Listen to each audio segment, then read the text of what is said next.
Mas eu queria problematizar contigo uma outra coisa. A sociedade também, eu não sou antipunitivista, mas a sociedade também, aquela coisa dos altos índices de encarceramento e tal, ela promove muitas injustiças em cima disso, né? A produção dos dados de policiais, né? E aí, em que sentido? Desculpa, eu não entendi. No sentido assim, eles travestem isso de combate à criminalidade, matam jovem preto na favela. Que muitas vezes é produtividade, abre aspas. A produtividade, abre aspas. Produtividade, os parâmetros estão errados, né? Os parâmetros estão errados. Eu costumo dizer que qualquer ocorrência em que o resultado é morte não é uma boa ocorrência. Sim. Né? A ocorrência que tem característica de operação vingança feita na Baixada Santista, que vitimou mais de 80 pessoas em menos de 2 meses, né? Em que a maioria absoluta dos policiais, para não dizer todos, a maioria absoluta, não estavam com câmeras corporais, apesar de São Paulo ser o estado que mais adquiriu esse tipo de equipamentos, né?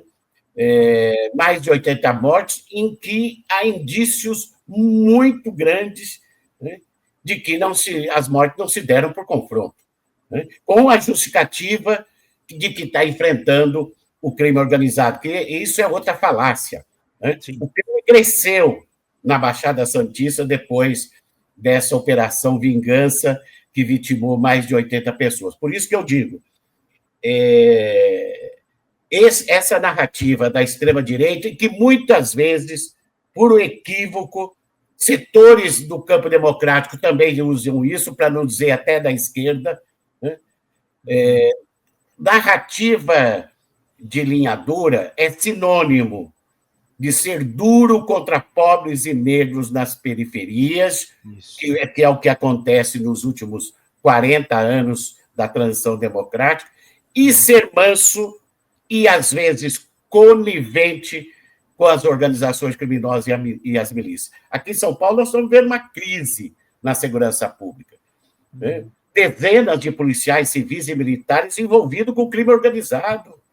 Sim. Ocorreu aqui, Pedro, pela primeira vez na República, uma execução de um empresário criminoso à luz do dia no Aeroporto Internacional de Cumbica, e depois se descobre que quem executou foi um policial militar e que havia dezenas de outros policiais militares envolvidos e de policiais civis. Informante do PCC, né?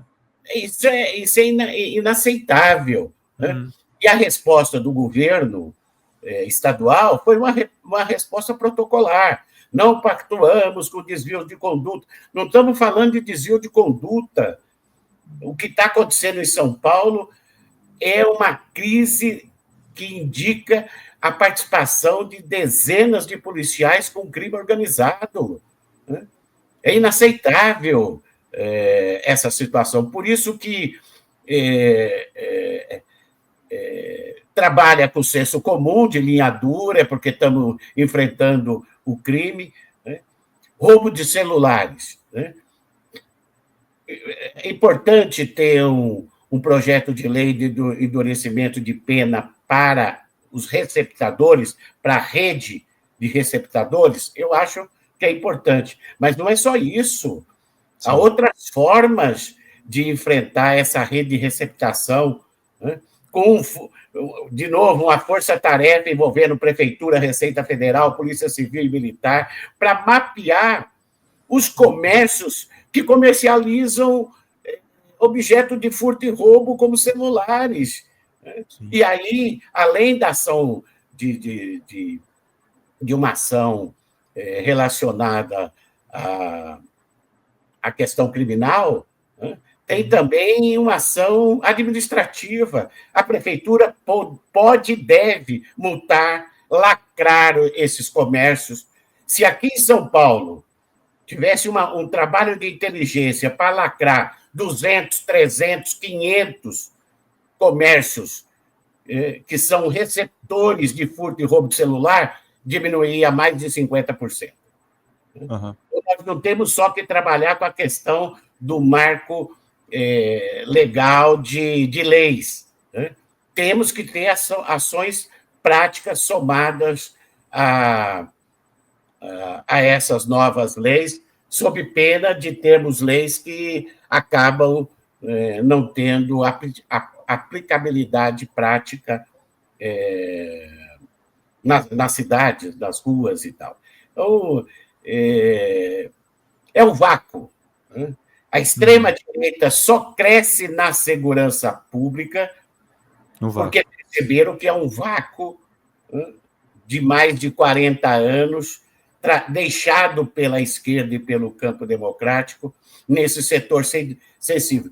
Eu queria dizer aqui, Pedro, o seguinte: se nós tivéssemos tirado do papel 40%, 50%, não é todas as propostas, 40%, 50% do que a esquerda e o campo democrático já produziram de propostas para o setor de segurança pública, para reformar o sistema de segurança pública, hoje nós estaríamos a segurança pública como o carro forte de todas as campanhas da esquerda e do campo democrático na esfera federal e nos estados, e não um calcanhar de Aquiles, né?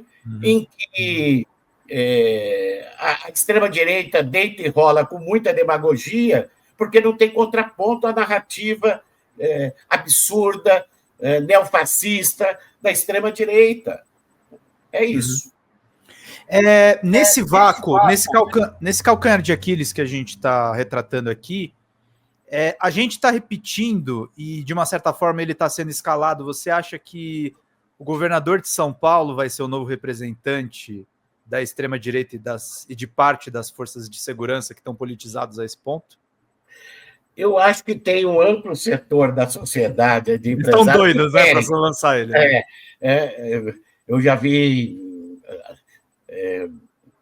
notícias aí da mídia de que é o candidato da Faria Lima, dos grandes empresários.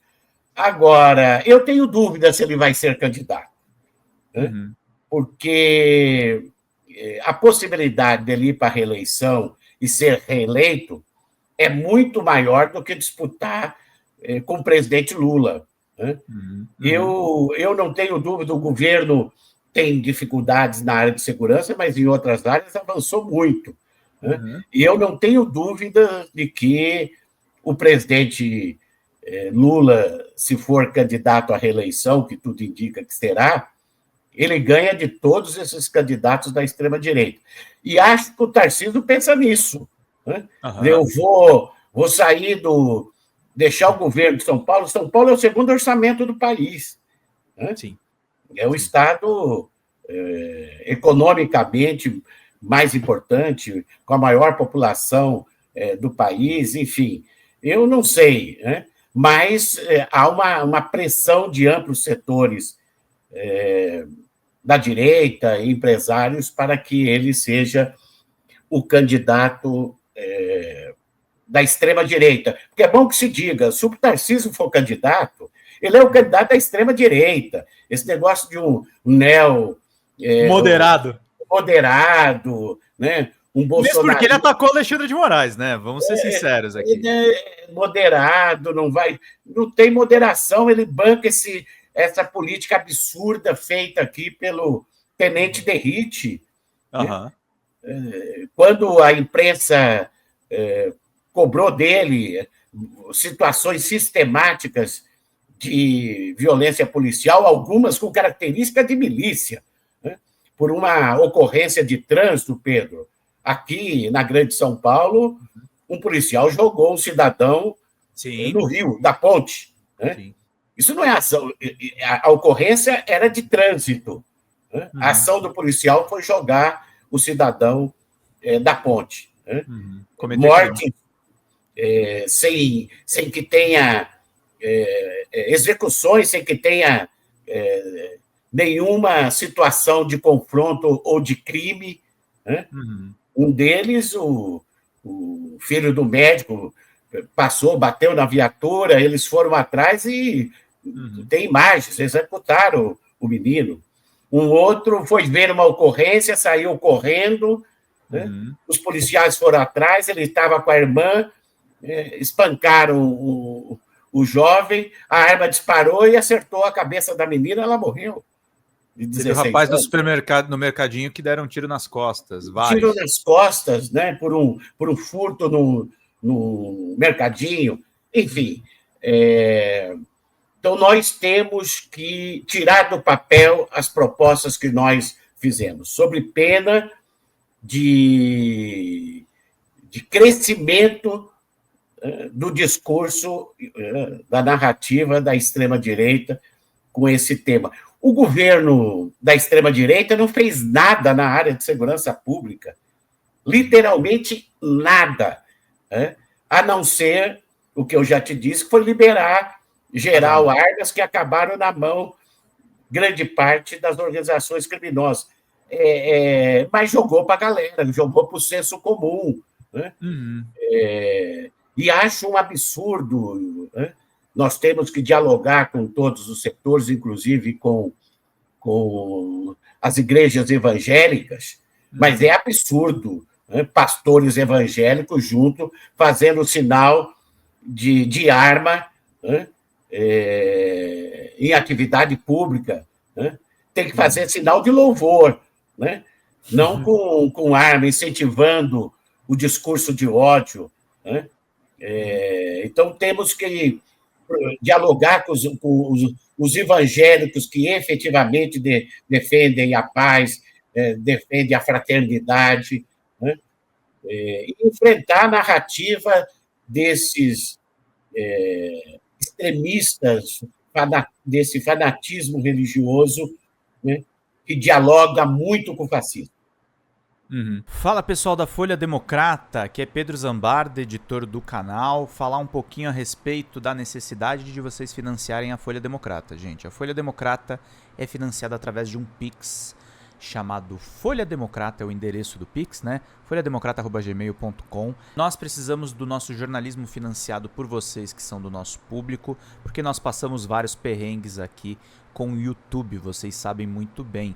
E mesmo assim, graças a essa comunidade muito unida, a gente conseguiu fazer lives históricas, acompanhar praticamente ao vivo a campanha do Guilherme Boulos, trazer informações exclusivas a respeito de Gustavo Gayer, de Olavo de Carvalho, de todos os bolsonaristas, combater as fake news e tudo o que a gente acompanha. Por R$80 no nosso Pix, você ganha um curso de roteiro para série, o que é muito importante se você é artista, roteirista, se você lida com essas práticas da economia criativa. Outra forma de você colaborar também é se tornando membro aqui do nosso canal.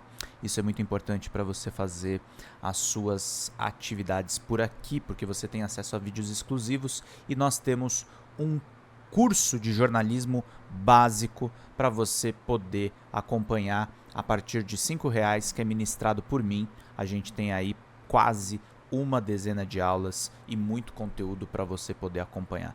Meus caros, minhas caras, financiem o jornalismo independente, financiem o jornalismo que se posiciona à esquerda, financiem o jornalismo na internet, que traz informações confiáveis, checadas, que cruza informações e que trata você, que é o nosso público, de uma maneira muito séria. Vida longa e próspera, gente. Cuidem dos seus. Até mais. Tchau, tchau.